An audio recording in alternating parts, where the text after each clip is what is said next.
when the war broke out, she went down to Wales, and we had Anne and Roger at the time, so then it became a sort of phony war at the beginning. We were all thinking they were going to send bombs over, but nothing happened. And I was still working in Queen Anne's Mansions, and at the same time trying to help with this war reserve thing. And at that time they gave me a room, because obviously everybody was out, so I had a room there as well, which I wouldn't normally have had. And after, they were down there about a couple of months, I suppose, or so, and then they decided, well, come back, because nothing was happening. And we looked for a house. We had a flat in Fulham at the time, which was about 8 miles from London, central London. And so we looked for a house, and we went fairly well out, because we thought, well, if London's going to be bombed, we want to be well away from it. Right. And eventually we settled on a house in Pinner, bearing in mind that I was War Reserve 143 Cannon Lowe. Now, how old was my mom at the time? Pardon? How old was my mom when you moved up north? Oh, not north. No, this was just moving. Your mother was, when we moved to Pinner. You moved out of Wimbledon, didn't you, out of that time? No, he's talking about No, we weren't in Wimbledon. No, this time we were in Fulham. We moved to Pinner, where we had this house. Rented a house. We couldn't afford to buy it. It was a terrace house. Had 3 bedrooms and lounge, dining room, small kitchen, little garden. Very mean place, you know. And so your mother would have been probably, well, she'd be a baby. I know she used to scream like the devil. I used to pick her up and walk along the landing with her at night, and I wasn't in there, so she could only have been about 18 months. Really? Okay. She was born in 1940 Okay. in,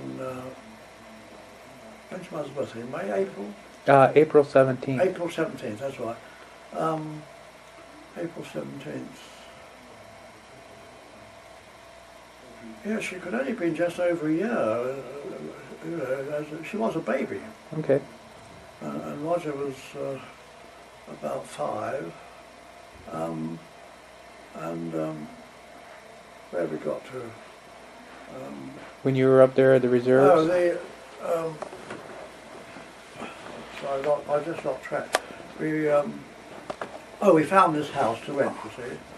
And the address of this house in Pinner was 143 Cannon Lane. Isn't that extraordinary? Wow. 143 Cannon Lane. There was our War Reserve Constable 143 attached to Cannon Row. It's just a coincidence. And the house was adequate, and your mother came back. No, your grandmother came back with Anne and Roger, and we settled in there.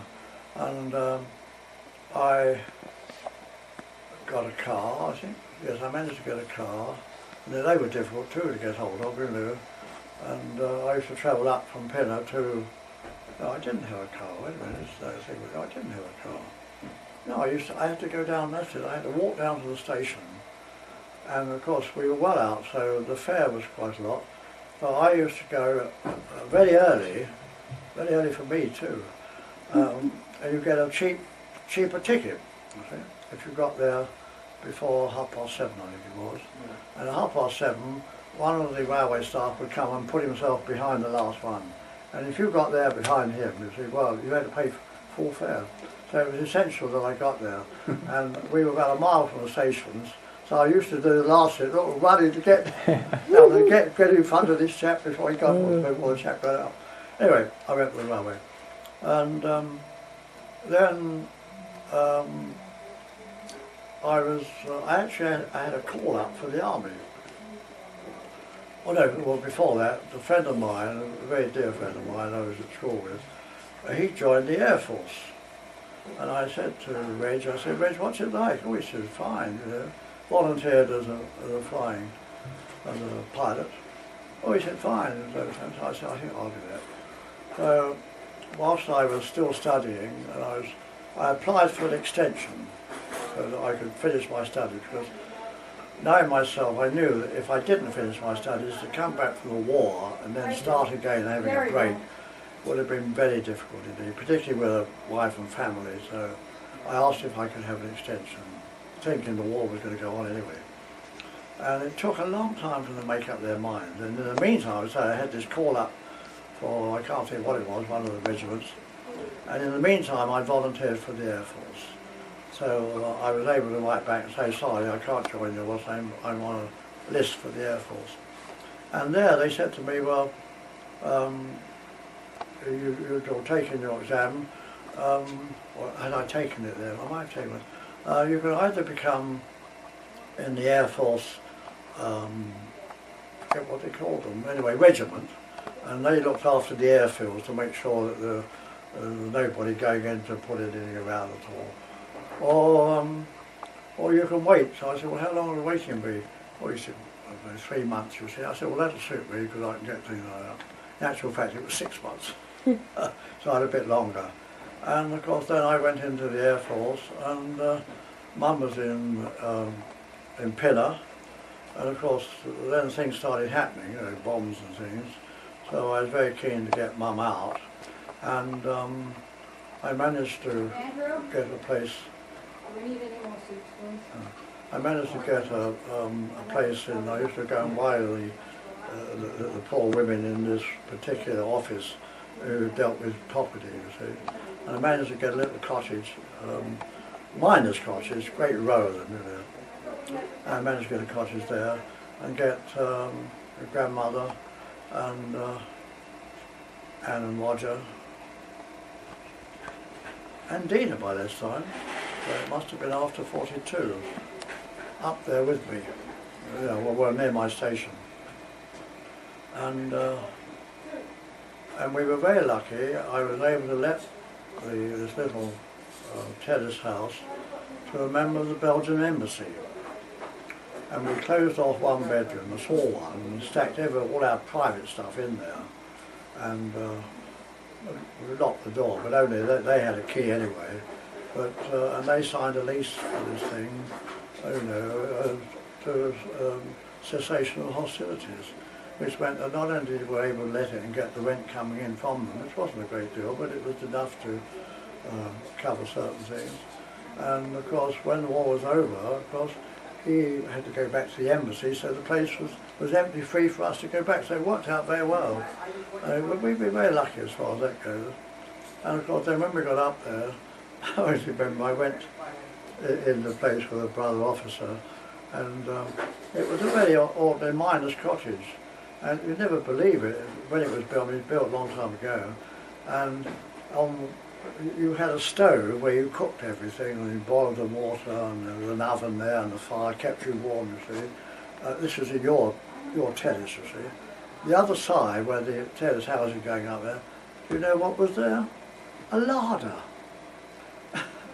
And one night I used to occasionally have to pop down and make some milk for Dina, who was a baby. Went down there, and all over the floor there were cockroaches. Oh. What are you doing down there? You're making a lot of noise. I said, there are cockroaches all over the place. Obviously they go and feed themselves next door, you see. Come through into ours, and nice and warm there. And I don't know what games they were playing. So of course immediately the next day I went down to the village in Millham, and I said, look, something about cockroaches. I've got just the stuff. He said, you put this on, get a board. He said, put this stuff on it. He said, get rid of them. It worked. Put it down there, and it put pay to them. We never had any more cockroaches there. But I remember I went there with a brother officer, and they had a bathroom just in the kitchen, which I think had been put on, because before that they probably had a loose bath and had to boil water and pour it in, you see. But they actually got a bathroom there. And when we went there were cockroaches in the bath. And I said to the chap, I said, I can't bring my wife here, these cockroaches. Oh, he said, don't worry, just turn the tap on. He said, no, go. He said, you want to live in the country. He lived in the country. He said, well, don't worry about cockroaches. Anyway, we lived there for several months, and it was a pretty mean place. And I was looking for something better, and we found this bungalow in Sirecroft, which was about 2 or 3 miles away, but quite close to the aerodrome. And I then had a car, that's my first car, which I got from a chap who was leaving the station. I paid £100 for it, a little Morris Minor. And of course, no driving lessons. Oh, he said, you got driving lessons. He said, jump in. He said, well, there's the brake, there's this, there's that. He said, drive around the perimeter of the airfield. I said, back into there, a little bay there. So, okay, Dad, just a few minutes. Back into there, I backed into there, came back. He said, you're all right, you're past. And that was my driving lesson. And of course then, coming from Sirecroft, where we had this lovely bungalow, I don't know how many, about 4 bedrooms there, plenty for the children. This is where you heard the story your mum telling you about Audrey Satterthwaite coming in to look after the children. But this was the bungalow we had. How long did you guys live in the bungalow? What? How long did you guys live in Sirecroft, the bungalow? Well, we were in the bungalow until after the war, because I was taken ill, and very fortunately my grandmother's parents came up and looked after the children while she came down to see me. I was in the Midlands Hospital. And from there I went into a hospital in Surrey, and of course it was a long way away. Anyway, I was in the hospital in Surrey for about 3 or 4 months. And then they decided that I could, go back and perhaps take it easy. And I managed to get back up to the bungalow. And of course, I think I'm just trying to think. When did the war end? Getting close to the end of the war then. In fact, I think the end of the war came while I was up there, and I was having a little difficulty with. Not a great difficulty, but the Air Force wanted to know about my health. And so I wrote to my company, the chairman there, and said, I've been invalided out of the Air Force. I said, well, can I do a ground job? Oh, no, that's the end of it, you see. That was the end of my career in the Air Force. So how long were you in the Air Force? 1942 to 1945. 45? 45. And during that time I did 500 hours flying, which doesn't sound very much, but it's an awful lot. Was that with the B-52s? Oh, no. B-52. I don't know what... No. He said bombers. It's quite a sensible question to ask. When I got into the Air Force, bear in mind the war had been going on for 18 months or so. And of course, at the outbreak of war, everything was steamed up. They were building planes like Billy O. They were getting air crew in, you see, volunteering for this, you see. And the volunteers for air crew outpaced the machines. So that when I finished my training at,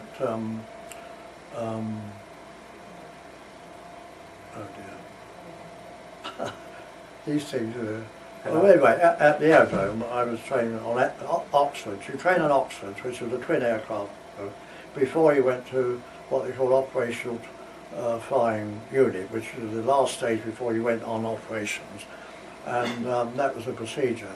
And we were, the class we were about 40, and of the 40 chaps with me, only about 8 or 9 went to OTU, Operational Training Unit, for another month's course on bomber, heavy aircraft, you see. And if they got through that, they then went on, they were posted to a station, where they then took part in air raids.